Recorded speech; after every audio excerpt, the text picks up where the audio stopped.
السلام علیکم ورحمۃ اللہ وبرکاتہ۔ ان الحمدللہ والصلاۃ والسلام علی رسول اللہ، اما بعد۔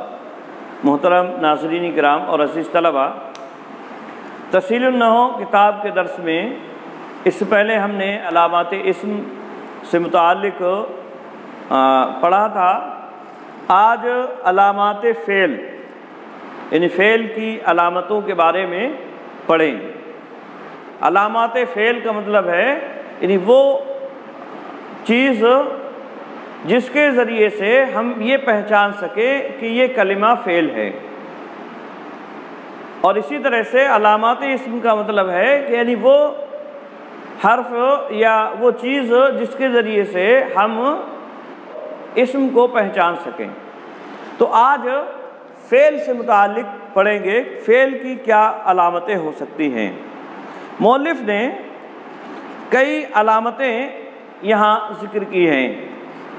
پہلی علامت ذکر کرتے ہوئے کہتے ہیں لفظ قد کا شروع میں ہونا، یعنی اگر کسی کلمے کے شروع میں لفظ قد آ رہا ہے تو یہ سمجھ لیجئے کہ وہ فعل ہے۔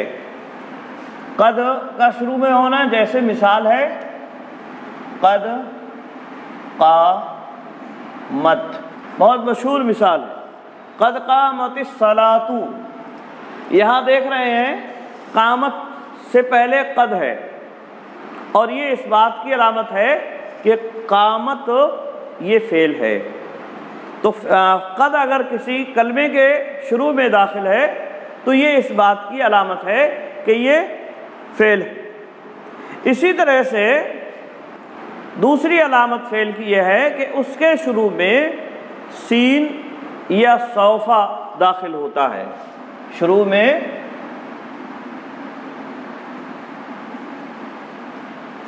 میں سین یا سوفا آتا ہے، جیسے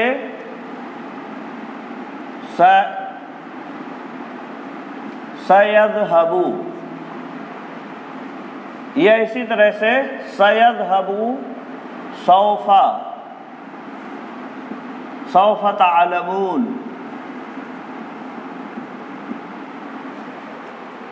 سیذهب سوف تعلمون، سیذهب ان قریب وہ جائے گا۔ اسی طرح سے سوف تعلمون کچھ مدت ہی میں تم جان لو گے، ان قریب ہی تم جان لو گے۔ تو یہ سین یا اسی طرح سے سوفا جس کلمے پر داخل ہو رہے ہیں، یہ اس بات کی علامت ہے کہ اس کے بعد جو کلمہ ہے وہ فعل ہے۔ تیسری علامت ہے حرف جزم کا شروع میں ہونا۔ حرف جزم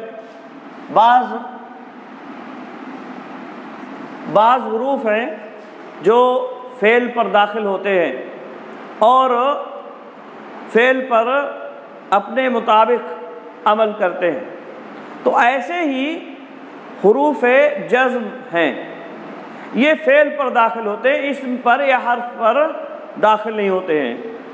جیسے یہاں مثال ہے لم تسمع،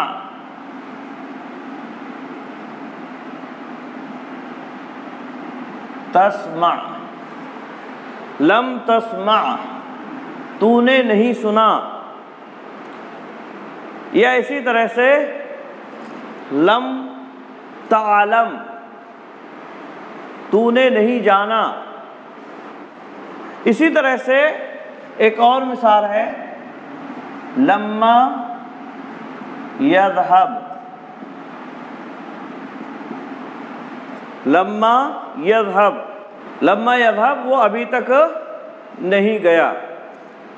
تو یہ علامت ہے فعل کی کہ اس کے شروع میں حروف جازمہ آتے ہیں، جیسے لم ہے یا لما ہے، لام امر ہے۔ تو یہ تمام ان شرطیہ وغیرہ یہ سارے حروف اس بات کی علامت ہے کہ جو کلمہ ان کے بعد آ رہا ہے وہ فعل ہے۔ اسی طرح سے چوتھی علامت ہے فعل کی ضمیر مرفوع متصل کا آخر میں ہونا۔ ضمیر مرفوع متصل کا آخر میں ہونا،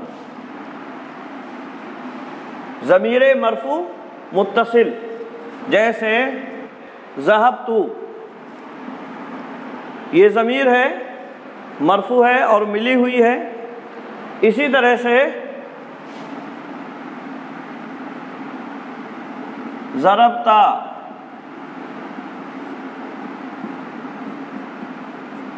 ذہبت، ضربت، یا اسی طرح سے ضربتے، تو یہ ضمیر مرفوع متصل ہے، اسے ضمیر مرفوع متصل کہا جاتا ہے۔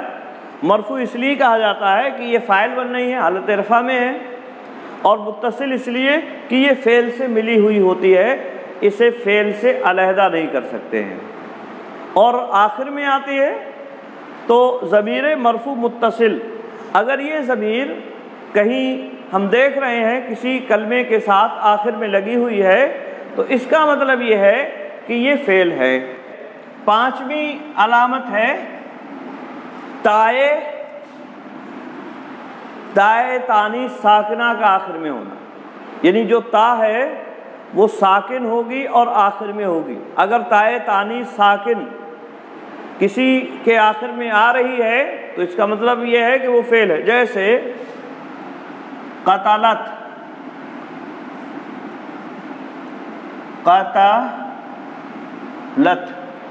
قتلت، اس نے قتل کیا، اسے ایک عورت نے قتل کیا۔ اسی طرح سے نصرت،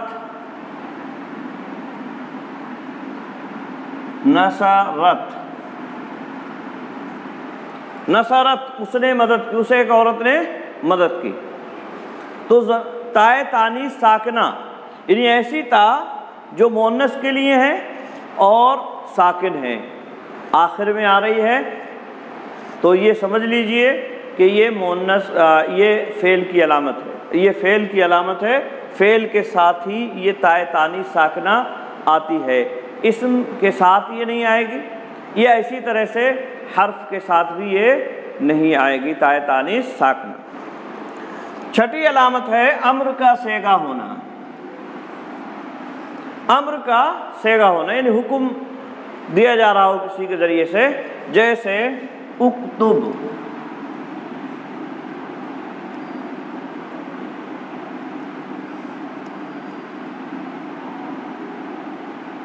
اکتب تو لکھ، امر کا صیغہ ہونا یعنی اکتب تو لکھ، یا اسی طرح سے قل کہو، یا اسی طرح سے انصر تو مدد کر، انصری تو ایک عورت مدد کر، انصرنا تم سب عورتیں مدد کر۔ تو یہ امر کا صیغہ ہونا، یہ بھی اس بات کی علامت ہے کہ یہ فعل ہے، کیونکہ فعل ہی کے ذریعے سے یعنی کام کے ہی ذریعے سے ہم حکم دیں گے اور کسی زمانے میں بھی دیں گے، اور فعل کی یہی چیز ہے کہ وہ اپنے معنی پر کسی خاص وقت میں دلالت کرتا ہے، یعنی کسی معنی پہ دلالت کر رہا ہے، لیکن یہ کہ وہ کسی خاص وقت اور زمانے میں ادا کیا جا رہا ہے۔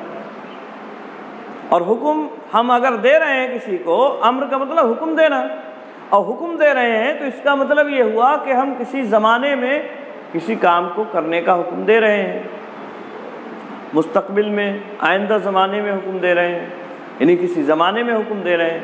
تو یہ اس بات کی علامت ہو گیا کہ یہ فعل ہے۔ تو امر کا صیغہ ہونا یہ بھی اس بات کی علامت ہے کہ یہ فعل ہے، یعنی فعل ہی کے ذریعے سے ہم حکم دے سکتے ہیں۔ اسی طرح سے ساتویں علامت ہے نہیں کا صیغہ ہونا۔ نہیں کا مطلب ہوتا ہے منع کرنا، منع کرنے کو کہنا کسی چیز، یعنی کسی کام سے روکنا۔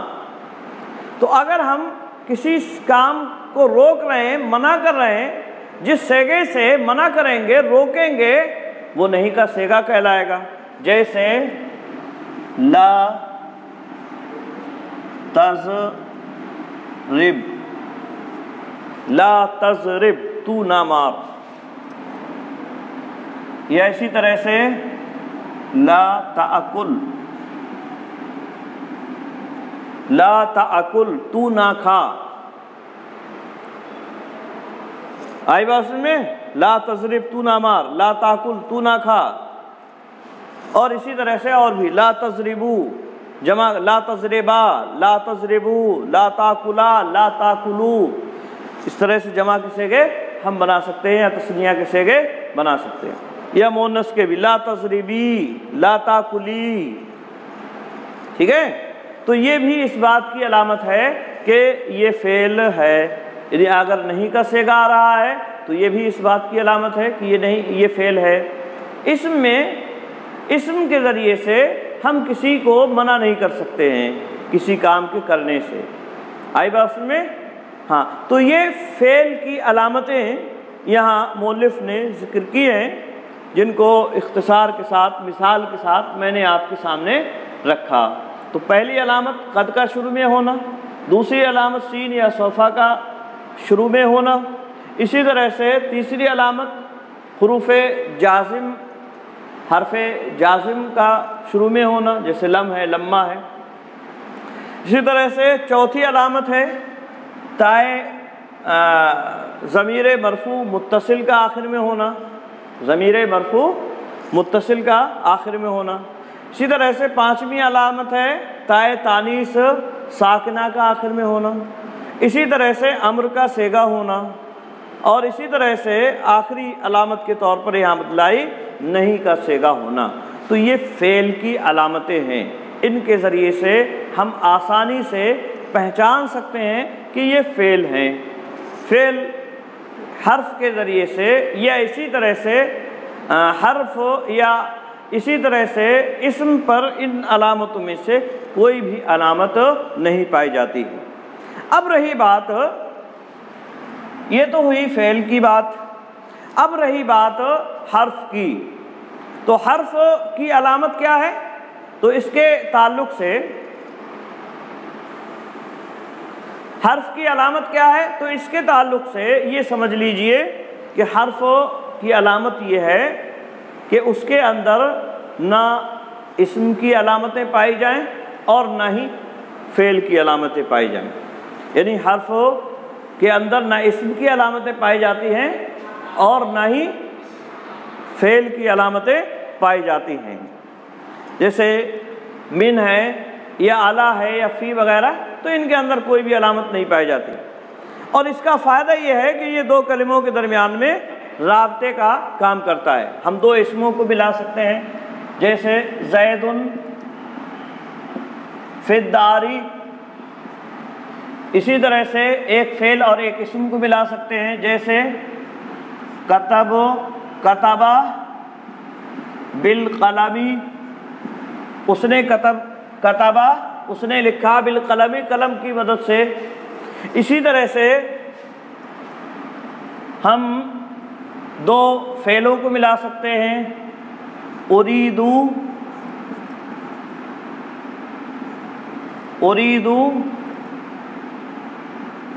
ان اقرأ، میں پڑھنا چاہتا ہوں، اقرأ القرآن، میں قرآن پڑھنا چاہتا ہوں۔ تو اریدو ان اقرأ القرآن، یہاں ان جو ہے یہ حرف ہے، اقرأ القرآن میں قرآن پڑھنا چاہتا ہوں۔ تو یہ فائدہ ہے حرف کا کہ یہ دو کلموں کے درمیان میں ربط کا کام کرتا ہے، دو اسموں کے درمیان میں یا ایک اسم اور فعل کے درمیان میں یا دو فعلوں کے درمیان میں، آئی بات میں۔ اور علامت اس کی یہ ہے کہ اس میں اسم اور فعل کی کوئی بھی علامت نہ پائی جائے۔ امید ہے بات سمجھ میں آ گئی ہوگی۔ آج کے لیے بس اتنا ہی۔ السلام علیکم ورحمۃ اللہ وبرکاتہ۔